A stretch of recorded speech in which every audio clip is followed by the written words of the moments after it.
اعوذ باللہ السمیع العلیم من الشیطان الرجیم بسم اللہ الرحمن الرحیم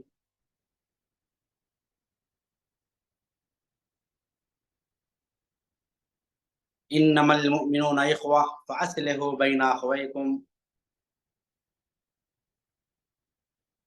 واتقوا اللہ لعلکم ترحمون۔ تمام قسم کی حمد و ثنا، بزرگی اور بڑائی اس اللہ ذات واحد کے لیے لائق و زیبا ہے جس نے ہم سب کو پیدا فرمایا۔ بہادر درود و سلام نازل ہو اللہ کے تمام انبیاء اور رسولوں پر، خصوصاً اللہ کے آخری رسول سرور کائنات محسن انسانیت، یتیموں کے والی، غلاموں کے مولا محمد الرسول اللہ صلی اللہ علیہ وسلم پر۔ گرامی قدر حضرات، دینی ملی بھائیوں، اسلامی ماؤں اور بہنوں، موضوع بڑا ہے کہ مسلمانوں کے آپسی حقوق۔ ہم اور آپ اس زمانے میں دیکھتے ہیں کہ لوگوں کو ایک دوسرے کے حقوق کی پاسداری کا خیال بہت معمولی رہتا ہے، بہت سارے لوگوں کو بالکل نہیں رہتا۔ ایک دوسرے کے دکھ درد میں کام آنا، ایک دوسرے کے غموں میں شریک ہونا اور ایک دوسرے کی مدد کے لیے حاضر ہونا، یہ ہر مسلمان کی ذمہ داری ہے۔ مسلمانوں کے آپسی حقوق موضوع کو کیوں چنا گیا؟ کیونکہ ہم اور آپ دیکھتے ہیں کہ اس وقت جس زمانے میں ہم اور آپ سانس لے رہے ہیں، عجیب و غریب ماحول ہے کہ مسلمانوں کے جو آپسی حقوق ہیں، چاہے وہ پڑوسیوں کے متعلق ہوں، بیوی بچوں کے متعلق ہوں، رشتہ داروں کے متعلق ہوں، تجارت و کاروبار کے متعلق ہوں، اپنے ماتحتوں کے متعلق ہوں، دوست و احباب کے متعلق ہوں، اکثر ان چیزوں میں ہم اور آپ فیل نظر آتے ہیں۔ وجہ کیا بنتی ہے کہ مفاد پرستی، مطلب پرستی اور اپنا فائدہ جب دل و دماغ پر چھا جاتا ہے تو پھر اس طرح کی چیزیں نظر آتی ہیں۔ اللہ رب العالمین نے امت محمدیہ کو خیر امت قرار دیا۔ کنتم خیر امت اخرجت للناس تأمرون بالمعروف وتنہون عن المنکر وتؤمنون باللہ۔ اللہ رب العالمین نے اس آیت کریمہ میں کہا کہ تم بہترین امت ہو، تمہیں لوگوں کے لیے پیدا کیا گیا ہے، تم بھلائی کا حکم دیتے ہو، برائی سے روکتے ہو اور اللہ پر ایمان رکھتے ہو۔ اس آیت میں اللہ رب العالمین نے ہم مسلمانوں کو دیگر اقوام کی خدمت کے لیے، دیگر قوموں کے حقوق کی پاسداری کے لیے اور دیگر قوموں کی رہنمائی کے لیے رب العالمین نے بھیجا اور پیدا فرمایا۔ جیسا کہ اللہ تعالیٰ نے اس میں کہا کہ تم بہترین امت ہو، تمہیں لوگوں کے لیے پیدا کیا گیا ہے۔ لیکن آج ہماری حالت یہ ہے کہ ہم آپس ہی میں اس قدر ٹکڑوں میں بٹے ہوئے ہیں کہ جس کا شمار کرنا بہت مشکل ہے۔ حالت یہ ہے کہ گھر سے اگر شروع کیا جائے تو گھر میں ٹکڑے ہیں، شوہر بیوی سے شروع کیا جائے تو ان کے دلوں میں ٹکڑے ہیں، اولاد اور والدین سے شروع کیا جائے تو وہاں آپسی نفرتیں اور آپسی رکھ رکھاؤ میں ایک دوسرے کی قدر و منزلت بہت نہ کے برابر ہے۔ آپسی معاملہ مسلمانوں کا کیسا ہو، ان کا تعلق آپس میں کیسا ہو، اس پر ہم کو خصوصی دھیان دینا چاہیے۔ علامہ اقبال رحمۃ اللہ علیہ نے بہت پہلے کہا تھا کہ منفعت ایک ہے، اس قوم کا نقصان بھی ایک ہی، سب کا نبی، دین بھی، ایمان بھی ایک، حرم پاک بھی، قرآن بھی، اللہ بھی ایک، کچھ بڑی بات تھی ہوتے جو مسلمان بھی ایک۔ تو مسلمانوں کا آپس میں ملنا، مسلمانوں کا آپس میں مل جل کر کے رہنا، مسلمانوں کو اللہ کے نبی صلی اللہ علیہ وسلم نے تو ایک موقع پر بیان فرمایا کہ ایک مسلمان دوسرے مسلمان کے لیے ایک جسم کے مانند ہے۔ ذرا اندازہ کریں اور غور کریں کہ اللہ کے رسول صلی اللہ علیہ وسلم بیان فرماتے ہیں کہ ایک مسلمان دوسرے مسلمان کے لیے ایک جسم کے مانند ہے۔ اس جسم کے کسی بھی ٹکڑے میں اگر تکلیف ہو یا بخار ہو تو پورا جسم اس تکلیف کو محسوس کرتا ہے اور اس بیماری کو محسوس کرتا ہے، اس تکلیف کو جھیلتا ہے۔ آج مسلمانوں کی حالت کیا ہے؟ کیا ایسا ہے؟ ایک شاعر نے کیا بہترین بات کہی تھی کہ اخوت اس کو کہتے ہیں چبھے کانٹا جو کابل میں، اخوت اس کو کہتے ہیں چبھے کانٹا جو کابل میں کہ ہندوستان کا ہر پیر و جماں بےتاب ہو جائے۔ میں نے خطبہ مسنونہ کے بعد اس آیت کریمہ کی تلاوت کی ہے۔ اس میں اللہ رب العالمین نے بیان فرمایا، یہ سورہ حجرات آیت نمبر 10، انما المؤمنون اخوہ، سارے مومن آپس میں بھائی ہیں۔ سارے مسلمان آپس میں بھائی ہیں، فاصلحوا بین اخویکم، تو ان کے درمیان صلح سے کام کرو، ان کے درمیان اگر اختلاف ہو جائے، لڑائی اور جھگڑا ہو جائے تو صلح کراؤ، یعنی مسلمان آپس میں بھائی ہیں، اختلافات ہو سکتے ہیں، اس کا انکار رب العالمین نے نہیں کیا۔ ان کے درمیان جھگڑے لڑائیاں ہو سکتی ہیں، اس کا انکار نہیں کیا گیا، بلکہ اللہ رب العالمین نے کہا کہ سب بھائی ہیں، اور فوراً یہ بات کہی کہ اگر اختلاف اور جھگڑا ہو جائے تو ان کے درمیان اصلاح سے کام کرو، خیر خواہی کرو، صلح کراؤ، لڑائی کو مزید آگے نہ بڑھاؤ، لڑائی کو کم کرنے کی کوشش کرو۔ آج معاشرے کی حالت دیکھ لیں کہ اگر ایک طرف لڑائی ہو رہی ہے تو کوشش یہ ہوتی ہے کہ وہ لڑائی کیسے اور زیادہ آگے جائے، کس انداز سے وہ لوگ مزید کمزور بنے سماج اور معاشرے میں۔ اللہ رب العالمین نے بیان فرمایا کہ نہیں، واتقوا اللہ، اللہ کا تقوی اختیار کرو، فاصلحوا بین اخویکم، بھائیوں کے درمیان صلح کراؤ، یعنی اگر ان بھائیوں کے درمیان اختلاف ہو گیا تو صلح سے کام لو، اور یاد رکھو اللہ کا تقوی اختیار کرو۔ کیا ہمارے دل میں چل رہا ہے؟ کس کے اختلاف پر ہم خوش ہو رہے ہیں، کس کے اختلاف پر ناخوش ہو رہے ہیں؟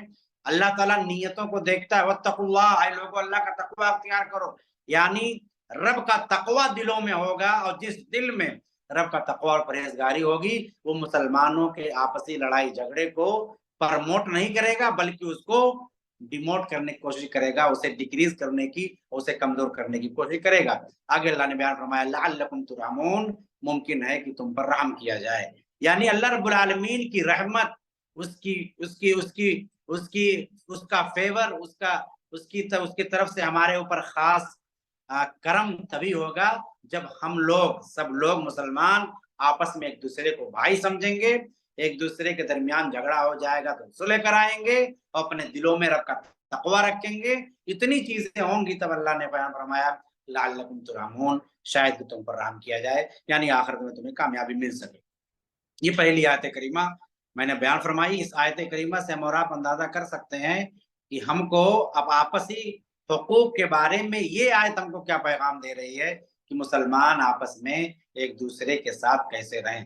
دوسری آیت کریمہ میں پڑھتا ہوں، سورہ آل عمران آیت نمبر 103، اللہ رب العالمین نے بیان فرمایا، بہت مشہور آیت ہے، وَاعْتَصِمُوا بِحَبْلِ اللَّهِ جَمِيعًا وَلَا تَفَرَّقُوا، اے لوگوں اللہ کی رسی کو مضبوطی سے پکڑ لو، ولا تفرقوا، فرقوں میں نہ بٹو، ٹولیوں میں نہ بٹو، گروہوں میں نہ بٹو، وَاذْكُرُوا نِعْمَةَ اللَّهِ عَلَيْكُمْ، اور اس وقت کو یاد کرو کہ اللہ رب العالمین نے تمہارے اوپر اپنی نعمت کی، اس کا انعام ہوا، اذ کنتم اعداء، کیا تھا؟ تم سب دشمن تھے ایک دوسرے کے، فَأَلَّفَ بَيْنَ قُلُوبِكُمْ، تو اللہ رب العالمین نے تمہارے دلوں میں الفت، محبت، مودت ڈال دی، فَأَصْبَحْتُمْ بِنِعْمَتِهِ إِخْوَانًا، تو تم آپس میں کیا ہو گئے؟ بھائی ہو گئے۔ فَأَصْبَحْتُمْ بِنِعْمَتِهِ إِخْوَانًا، اللہ کی نعمت، اس کی رحمت کی وجہ سے تم آپس میں بھائی ہو گئے۔ اخوت اس کو کہتے ہیں، چبھے کانٹا جو کابل میں، کہ ہندوستان کار پیر و جواں بےتاب ہو جائے۔ دنیا کے کسی کونے میں کسی مسلمان کو تکلیف ہو، اس کو اپنی تکلیف سمجھیں، اور آپ جس محلے اور گھر میں رہتے ہیں اس بغل میں اگر کسی کو تکلیف ہو تو آپ اس کو بھی اپنی تکلیف سمجھیں، تب جا کر صحیح معنوں میں ہم اور آپ مسلمان ہوں گے اور مسلمان کہلائیں گے۔ رسول صلی اللہ علیہ وسلم نے بیان فرمایا کہ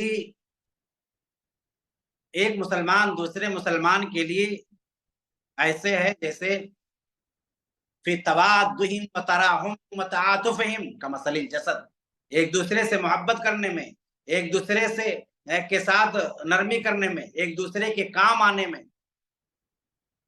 ایک جسم کے مانند ہے۔ آج حالات ہمارے کیا ہیں، اور ہم اور آپ کس موڑ پر اور کس جگہ پر ہیں، اس معاملے میں ہم کو اپنا جائزہ لینا چاہیے۔ اللہ رب العالمین نے اس آیت کریمہ کے ذریعہ سے مسلمانوں کو فرقوں اور ٹولیوں میں بٹنے سے روکنے کی بات کہی ہے، اور فرقوں اور ٹولیوں میں انسان کیسے بچے گا جب وہ اللہ اس کے رسول سے جڑے گا، اللہ اس کے رسول کی تعلیمات سے جڑے گا، جب وہ قرآن اور احادیث کی روشنی میں اپنی زندگی کو لائے گا۔ بہت مشہور وہ حدیث ہے کہ فَإِن تَنَازَعْتُمْ فِي شَيْءٍ فَرُدُّوهُ إِلَى اللَّهِ وَالرَّسُولِ، کہ اگر کسی مسئلے میں جھگڑا یا اختلاف ہو جائے تو اسے کدھر لاؤ؟ اللہ اس کے رسول کی طرف، اللہ اس کے رسول کی طرف۔ ہمارے اندر اختلافات ہوں، اختلافات ہوں گے، حل کہاں ہے؟ قرآن اور احادیث میں، قرآن اور احادیث میں۔ اختلافات کا حل ہم کو یہاں پر ملے گا، ہم کو اپنا تعلق، یہ رب العالمین نے کہا وَاعْتَصِمُوا بِحَبْلِ اللَّهِ جَمِيعًا، اللہ کی رسی کو مضبوطی سے پکڑو. مسلمانوں کو آپسی حقوق کو مضبوط کرنا ہے تو مسلمانوں کو اللہ کی رسی کو مضبوطی سے پکڑنا ہوگا. اللہ کی رسی کیا ہے؟ دین، شریعت، اسلام، فہم صحابہ، منہج صحابہ، یہ شریعت، یہ اسلام، قرآن، حدیث، یہ چیزیں ہم کو اللہ کی رسی کو مضبوط سے پکڑوانے میں مدد کرتی ہیں. یہی اللہ کی رسی ہیں اور اس میں ہم اور آپ کو مضبوطی سے اسے پکڑنا ہوگا، جیسا کہ اللہ نے سورہ آل عمران آیت نمبر 3 میں بیان فرمایا. تیسری دلیل آیت کریمہ قرآن کریم کے ذریعہ سے اللہ رب العالمین بیان فرماتا ہے کہ یا ایھا الذین آمنوا اجتنبوا کثیرا. یہ وہ نسخے ہیں، نسخے کیمیا کہہ سکتے ہیں، کہ جن نسخوں پر عمل کر کے ہم اور آپ معاشرے اور سماج میں اپنے آپ کو بہتر بنا سکتے ہیں. ہمارا اچھا تزکیہ ہو سکتا ہے، ہمارے دلوں کو اللہ تعالیٰ پاک کر سکتا ہے. لیکن شرط یہ ہے کہ ان آیات پر ہم کو عمل کرنا ہوگا. زباں سے کہہ بھی دیا لا الہ تو کیا حاصل، زباں سے کہہ بھی دیا لا الہ تو کیا حاصل، دل و دماغ مسلمان نہیں کچھ بھی نہیں. زبانی دعووں سے نہیں، عمل سے. کیا کہتا شاعر؟ عمل سے زندگی بنتی ہے جنت بھی جہنم بھی، یہ خاکی اپنی فطرت میں نہ نوری ہے نہ ناری ہے. اللہ رب العالمین نے بیان فرمایا یا ایھا الذین آمنوا اجتنبوا کثیرا من الظن.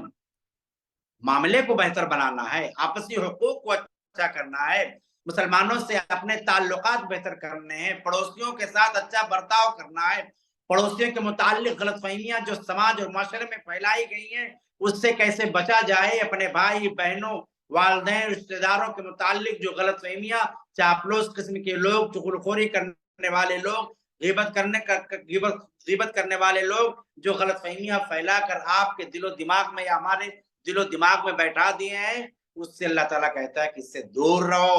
یا ایھا الذین آمنوا اجتنبوا کثیرا من الظن، اے لوگوں جو ایمان لائے ہو بہت زیادہ گمان کرنے سے بچو.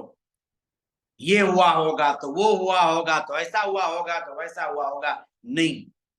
اسم، بے شک بعض گمان گناہ ہوتے ہیں. اس اجتنبوا کثیرا من الظن ان بعض الظن اسم، بعض گمان گناہ ہوتے ہیں. ولا تجسسوا، کسی کے ٹوہ میں نہ لگو. کسی کی مدد نہیں کر سکتے، کسی کے کام نہیں آ سکتے تو کسی کی اچھائیوں کو دیکھنے کے بعد عیب تلاش کرنے کی کوشش نہ کرو، اس کے ٹوہ میں نہ لگو. معاشرے کو ایسے بہتر بنایا جاتا ہے. سماج اور معاشرے میں ایک دوسرے کی قدر، ایک دوسرے کی منزلت، ایک دوسرے کی عزت، ایک دوسرے کے وقار کو اہمیت تب ملتی ہے جب اپنے دلوں کو ہم سامنے والے کے لیے صاف رکھیں. ولا تجسسوا، کسی کے ٹوہ میں نہ پڑو. چلو آؤ تلاش کرتے ہیں اس کی غلطیاں، آؤ تلاش کرتے ہیں اس کی غلطیاں، نہیں. ولا تجسسوا، کسی کے ٹوہ میں. رب کہتا ہے سورہ حجرات آیت نمبر 12، اللہ رب العالمین حکم دیتا ہے مسلمانوں کو، مسلمانوں گمان کرنے سے بچو. یہ جتنا آپسی تعلقات کمزور ہوئے ہیں یا آپسی حقوق کی پامالی ہو رہی ہے یا ایک دوسرے کی ناقدری بڑھتی جا رہی ہے، باپ ہو، بیٹا ہو، بیوی ہو، بچے ہوں، گھر والے ہوں، دوست احباب ہو، رشتہ دار ہو، سارے لوگوں میں یہ جتنی نا اتفاقیاں بڑھتی جا رہی ہیں اس کی مین وجہ یہ ہے کہ دل و دماغ میں غلط فہمیاں بڑھ جاتی ہیں، ایک دوسرے کے عیب کے پیچھے لگا جاتا ہے. اللہ رب العالمین آگے کہتا ہے وَلَا يَغْتَبْ بَعْضُكُمْ بَعْضًا، نہ تم میں سے کوئی کسی کی غیبت کرے. ہم انسان ہیں، ہم گنہگار ہیں. اللہ تعالیٰ کہتا ہے وَلَا يَغْتَبْ بَعْضُكُمْ بَعْضًا، تم میں سے کوئی کسی کی غیبت نہ کرے. أَيُحِبُّ أَحَدُكُمْ أَن يَأْكُلَ لَحْمَ أَخِيهِ، کیا تم میں سے کوئی یہ بات پسند کرتا ہے جو اپنے بھائی کا گوشت کھائے اور وہ بھی مردہ بھائی کا گوشت؟ فَكَرِهْتُمُوهُ، یقیناً تم ناپسند کرو گے اس چیز کو. وَاتَّقُوا اللَّهَ، اے لوگو اللہ کا تقوی اختیار کرو.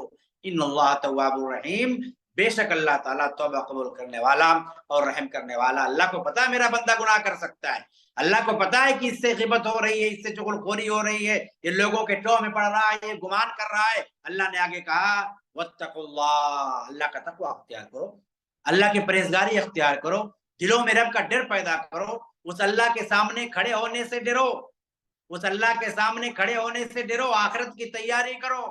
واتقوا اللہ، اللہ کا تقوی اختیار کرو. اور آگے اللہ نے کہا ان اللہ تواب الرحیم، بے شک اللہ تعالیٰ گناہوں کا توبہ قبول کرنے والا ہے. ہم گنہگار ہیں، ہم خطا کار ہیں، ہم کو توبہ کرنا ہوگا. ہم کو آپس میں ایک دوسرے کے کہ حقوق کی پاسداری کرنی ہے، سماج اور معاشرے کو بہتر سمت میں لے جانا ہے، اپنے گناہوں سے توبہ کرنا ضروری ہے۔ اللہ نے کہا اے میرے بندے توبہ کر۔ اللہ تعالیٰ توبہ قبول کرنے والا، اور نہ صرف توبہ قبول کرنے والا بلکہ رحم کرنے والا۔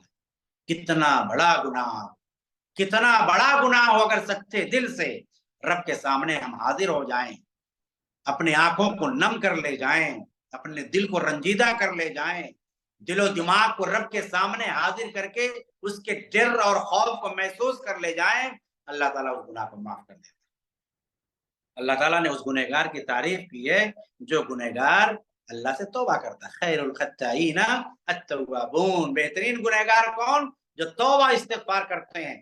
معاشرے کو بہتر بنانا ہے، معاشرہ بہتر ہم سے ہوگا، ہم سے ہوگا، مجھ سے ہوگا۔ میں ایک فرد ہوں سماج کا، مجھ سے میری بیوی جڑی ہے، مجھ سے میرے بچے جڑے ہیں، مجھ سے میرا خاندان جڑا ہے، مجھ سے میرے رشتہ دار جڑے ہوئے ہیں، مجھ سے میرے معاملات والے جڑے ہوئے ہیں، مجھ سے میرے کاروبار والے جڑے ہوئے ہیں، مجھ سے میرے تجارت والے ملے ہوئے ہیں۔ یہ کہ انسان سامنے، انسان اسی انسان سے سب جڑے ہوئے ہیں۔ یہ انسان اگر سمجھ جائے، یہ انسان اگر اپنے آپ کو سنوار لے، اپنے آپ کو سنوار لے جائے، تو معاشرے اور سماج کو سنوارنا بہت آسان ہوگا۔ معاشرہ اور سماج ہمارا خود بخود سنور جائے گا انشاءاللہ۔ یہ تیسری آیت کریمہ تھی مسلمانوں کی تربیت کے متعلق کہ کیسے ہم ایک دوسرے کے قریب آئیں گے اور کیسے ہم غلط فہمیوں کا جنازہ پڑھ سکیں گے۔ یہ چوتھی آیت کریمہ اللہ تعالیٰ کسی اور کی نہیں، ہم سب کے رسول محمد الرسول اللہ صلی اللہ علیہ وسلم کے متعلق اس آیت کریمہ بیان فرمایا۔ ذرا سوچیں اور غور کریں، پیارے رسول محمد الرسول اللہ صلی اللہ علیہ وسلم، فدا ہو ابی و امی، ان پر ہمارے ماں باپ قربان ہوں، جس شخصیت کے متعلق اللہ نے اس آیت میں بیان فرمایا، وہ شخصیت کون؟ شافع محشر، سید ولد آدم، امام الانبیاء، بشیر و نذیر، محسن انسانیت، خاتم النبیین، سید المرسلین، محمد الرسول اللہ صلی اللہ علیہ وسلم۔ ان کا اخلاق کیسا تھا، ان کا کردار کیسا تھا، وہ کیسے لوگوں کے حقوق کی پاسداری کرتے تھے، وہ کیسے لوگوں کو اپنے قریب رکھتے تھے۔ ہمارے آئیڈیل کون؟ وَلَقَدْ كَانَ لَكُمْ فِي رَسُولِ اللَّهِ أُسْوَةٌ حَسَنَةٌ۔ اللہ رب العالمین نے بیان فرمایا کہ بہترین اسوہ اور نمونہ کس کے اندر ہے؟ میرے رسول کی زندگی میں۔ ہمارے آئیڈیل محمد الرسول اللہ ہیں صلی اللہ علیہ وسلم، ہمارے قدوہ، ہمارے اسوہ، ہمارے نمونہ، ہمارے ہیرو، ہمارے قائد، ہمارے قائد اعظم وہی ہیں۔ کیا کہتا اللہ تعالیٰ؟ فَبِمَا رَحْمَةً مِّنَ اللَّهِ لِنْتَ لَهُمْ وَلَوْ كُنْتَ فَضًّا غَلِيظَ الْقَلْبِ لَانفَضُّوا مِنْ حَوْلِكَ فَبِمَا رَحْمَةً مِّنَ اللَّهِ، یہ اللہ کی نعمت تھی، اللہ کی رحمت تھی آپ کے اوپر کہ آپ ان لوگوں پر نرم ہیں۔ لوگوں پر نرمی کرنا، لوگوں کے ساتھ اچھا برتاؤ کرنا، لوگوں کے لیے دلوں میں نرمی پیدا کرنا، یہ اللہ کی مہربانی ہوتی ہے، اس کی رحمت ہوتی ہے۔ اللہ رب العالمین کہتا ہے اے پیارے رسول محمد رسول اللہ صلی اللہ علیہ وسلم، فَبِمَا رَحْمَةً مِّنَ اللَّهِ لِنْتَ لَهُمْ، یہ اللہ کی طرف سے رحمت تھی کہ آپ ان کے اوپر نرم تھے۔ وَلَوْ كُنْتَ فَضًّا غَلِيظَ الْقَلْبِ، اگر آپ سخت دل ہوتے، آپ ترشرو ہوتے، لَانفَضُّوا مِنْ حَوْلِكَ، تو آپ کے پاس کوئی ٹکتا نہیں۔ اللہ کے رسول نے کس انداز کے صحابہ کو تیار کیا۔ اور وہ ابن مسعود رضی اللہ تعالیٰ عنہ بھی مسلمان نہیں ہوئے ہیں، مکہ والوں نے اپنا سفیر بنا کر اللہ کے رسول کے پاس بھیجا، پیغام لے کر بھیجا۔ سفیر گئے، اللہ کے رسول کے پاس سے واپس آئے، مکہ والوں سے کہا پتہ ہے میں دنیا کے بڑے بڑے بادشاہوں سے ملا ہوں، بڑے بڑے سلاطین سے ملا ہوں، لیکن جو قدر و منزلت، جو عزت، جو وقار اس شخص یعنی محمد رسول اللہ صلی اللہ علیہ وسلم کو ان کے ماننے والے دے رہے ہیں، ایسی اہمیت، ایسی فدائیت، ایسی قربانی کا جذبہ اور اس انداز سے اس قدر اور منزلت اور تعظیم اور احترام ہم نے کسی اور کے اندر نہیں پایا۔ میں نے دیکھا کہ وہ اگر تھوکتے ہیں تو وہ تھوک کو صحابہ اپنے اوپر روکنے کی کوشش کرتے ہیں، وہ وضو کرتے ہیں، وضو کا پانی ضائع نہیں ہونے دیتے ہیں، وہ حکم دیتے ہیں، وہ حکم دیتے ہیں، یہ سر جھکا کر کے اسے فوراً قبول کر لیتے ہیں۔ کیا کہتے ہیں عروہ ابن مسعود رضی اللہ تعالیٰ عنہ کہ ان کو شکست دینا آسان نہیں، بہت جلد یہ سارے عرب پر فوقیت لے کر جائیں گے۔ یہ رسول کا کی محبت تھی لوگوں کے لیے، اور رسول کی ایک دوسرے کی قدر تھی اللہ کے رسول کی۔ ایک پیارے صحابی تھے اللہ کے رسول صلی اللہ علیہ وسلم، ایک معمولی صحابی، ایک چھوٹے سے صحابی، اللہ کے رسول ان سے اس قدر محبت کرتے تھے، ان کو لگا کہ اللہ کے رسول مجھے سے سب سے زیادہ محبت کرتے ہیں۔ سوچا کہ آج میں صحابہ کو بتلاؤں گا کہ اللہ کے رسول مجھ سے سب سے زیادہ محبت کرتے ہیں۔ محفل میں موجود تھے صحابہ، اللہ کے رسول موجود تھے، کہ اللہ کے رسول آپ مجھ سے سب سے زیادہ محبت کرتے ہیں۔ اللہ کے رسول صلی اللہ علیہ وسلم نے کہا اپنی بیوی حضرت عائشہ سے۔ صحابی کہتے ہیں اللہ کے رسول نہیں، مردوں میں آپ کسی سے سب سے زیادہ محبت کرتے ہیں؟ اللہ کے نبی نے کہا عائشہ کے بعد ابو بکر صدیق رضی اللہ تعالیٰ عنہ سے۔ آج ہماری حالت کیا ہے؟ ایک صحابی رسول کہتے ہیں وہ خاموش ہو گئے کہ کہیں میرا نمبر سب سے آخر میں نہ آئے، یعنی ایک معمولی یا سماج اور معمولی ہم نہیں کہہ سکتے، صحابی رسول ہیں، لیکن ان کا درجہ کہاں آتا ہے؟ بہت بعد میں، لیکن اللہ کے رسول ان سے اس قدر محبت کرتے تھے تو ان کو لگتا تھا کہ مجھ سے سب سے زیادہ محبت کرتے ہیں۔ آج ہماری محبتوں کی حالت کیا ہے؟ آج ہماری توجہ کا حالت کیا ہے؟ آج ہماری ایک دوسرے کی قربت کی حالت کیا ہے؟ ہم کس انداز سے لوگوں کو قریب کرتے ہیں، کیسے کرتے ہیں؟ اللہ تعالیٰ نے سورہ آل عمران آیت نمبر 155، یہ جو میں بھی سمجھا رہا ہوں، اللہ رب العالمین نے ایسے ہی نہیں کہا فَبِمَا رَحْمَةٍ مِّنَ اللَّهِ، یہ اللہ کی رحمت تھی اللہ کے رسول آپ کے اوپر کہ آپ ان کے اوپر نرم تھے۔ اگر آپ شروع ہوتے، اگر آپ سخت دل ہوتے، آپ کے آس پاس کوئی نہیں ٹکتا۔ لَنْفَضُّوا مِنْ حَوْلِكَ فَاعْفُ عَنْهُمْ، تو اگر ان سے غلطیاں ہو جائیں درگزر کریے۔ اللہ اکبر! آج کسی سے غلطی ہو جائے تو درگزر ہم نہیں کر پاتے، ہم معاف نہیں کر پاتے، ہمارے اندر جذبہ نہیں ہوتا۔ یہ جذبہ کون پیدا کرے گا؟ ہمارے قائد وہی ہیں اللہ رب العالمین، پیارے رسول کو فَاعْفُ عَنْهُمْ، ان سے غلطی ہوئی معاف کریے۔ وَاسْتَغْفِرْ لَهُمْ، صرف معاف نہیں کریے بلکہ ان کی مغفرت کی دعا بھی کریے، ان کی مغفرت کی دعا بھی کریے۔ وَشَاوِرْهُمْ فِي الْأَمْرِ، اور ان کو اپنے قریب رکھیے، ان سے مشورہ کریے چیزوں میں، ان سے مسائل میں مشورہ بھی کریے۔ فَإِذَا عَزَمْتَ فَتَوَكَّلْ عَلَى اللَّهِ، اور جب مشورہ کریں اور فیصلہ کر لیں کسی چیز کے کرنے کا، پھر اللہ پر بھروسہ کریں۔ فَتَوَكَّلْ عَلَى اللَّهِ إِنَّ اللَّهَ يُحِبُّ الْمُتَوَكِّلِينَ، کیوں؟ کیونکہ اللہ تعالیٰ اللہ پر بھروسہ کرنے والوں سے محبت کرتا ہے۔ یہ آیت کریمہ ہمارے اخلاق کو کہاں پر لے کر جا رہی؟ اس قدر اگر ہمارے اخلاق و کردار بلند ہو جائیں، ہم اپنے رسول کے شیدائی بن کر کے ان کے نقش قدم پر چلنے لگ جائیں، تو پھر وہ شاعر نے جو کہا تھا، وہ نبیوں میں رحمت لقب پانے والا، مرادیں غریبوں کی بر لانے والا، وہ اپنے پرائے کا غم کھانے والا، فقیروں کا ملجا، ضعیفوں کا ماوا، یتیموں کا والی، غلاموں کا مولا، خطا کار سے درگزر کرنے والا، بدن دیش کے دل میں گھر کرنے والا، نکل کر حرا سے سوئے قوم آیا، وہ ایک نسخے کی میاں ساتھ لایا، وہ بجلی کا کڑکا تھا یا صوت ہادی، عرب کی زمین جس نے ساری ہلا دی۔ یہ اللہ کے رسول کا اخلاق تھا، یہ اللہ کے رسول کا تعلق عام مسلمانوں کے ساتھ تھا۔ آج ہمارا تعلق کیسا ہے؟ آج ہم طے کرتے ہیں کتنے پیسے کا مالک ہے سامنے والا، اس کے پاس کتنے پیسے ہیں، اسٹیٹس اس کا کتنا اعلیٰ اور عرفہ ہے۔ میرے دوستو نہیں، جتنا کم اسٹیٹس ہوگا اللہ کا وہ اور مقرب بندہ بنے گا۔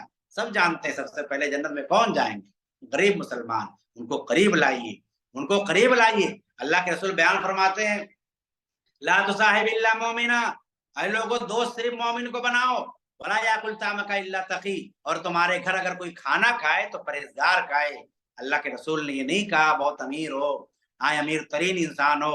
یہاں پر یہ منع نہیں کیا جا رہا کہ امیروں کو دعوت نہیں دی جا سکتی، لیکن مراد یہ ہے کہ ہم کو ان غریبوں کے ساتھ، ان کے ساتھ اٹھنا بیٹھنا، ان کے ساتھ معاملات کرنا، ان کے ساتھ لین دین کرنا، ان کی خبر گیری کرنا، ان کے اللہ کے رسول صلی اللہ علیہ وسلم کے بارے میں آتا ہے کہ تکلیف میں پریشان لوگ بڑے آسانی سے اللہ کے رسول صلی اللہ علیہ وسلم کے پاس آ کر کے اپنی پریشانیاں بیان کرتے تھے، بڑے آسانی سے بیان کرتے تھے۔ ہم کو اپنے اندر اس کو لانا ہے۔